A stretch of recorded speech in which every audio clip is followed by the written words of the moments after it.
अबे का होगे गुसरिया? तोर हंसी में तक जादू हवे। माँ कसम मैं दीवाना हूँ।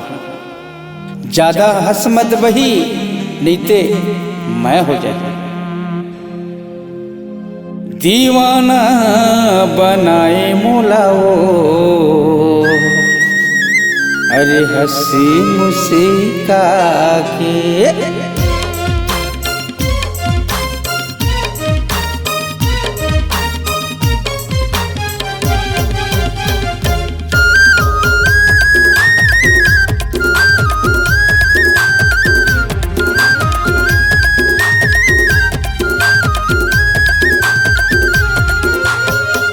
दीवाना बनाए मोलाओ।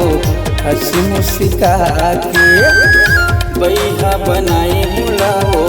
मीठी गोटिया के रानी तोरी माया माँ, बही तोरी सुरता मह। रानी तोरी माया माँ, बही तोरी सुरता माँ। मन मोर मोहागे दीवानी बनाए मोला रे हंस मुस्का के। बाही बनाए मोला रे मीठी गोटिया के। राजा तोर बोली माँ ऐसन तो ठिठोली माँ। हे राजा तोर बोली माँ ऐसन तो ठिठोली माँ। मन मोर मोहागे दीवानी बनाए मोला रे हंसी मुस्का के। बाही बनाए मोला रे मीठी गोटिया के।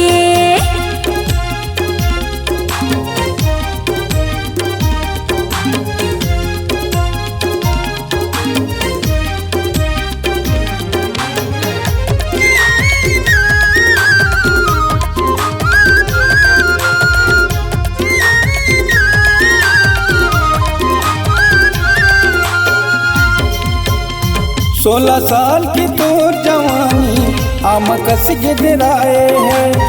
16 साल की तोर जवानी आम कस गिराए है। चंदा जैसे चेहरा में रानी मोर मन मोहाए है।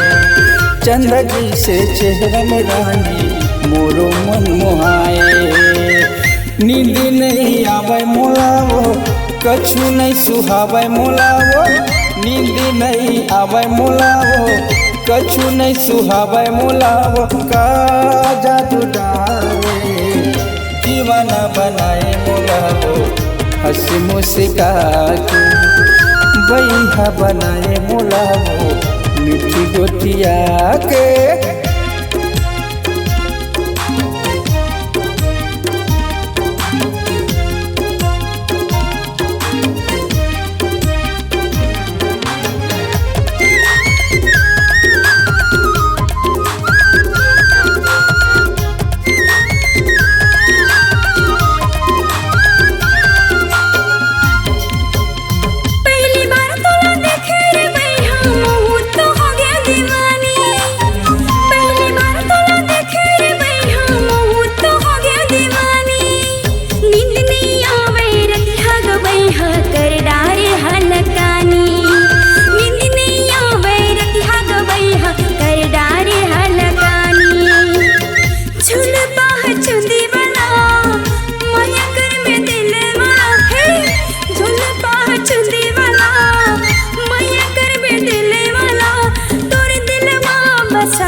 रानी तोरे माया माँ, बही तोरी सुरता माँ।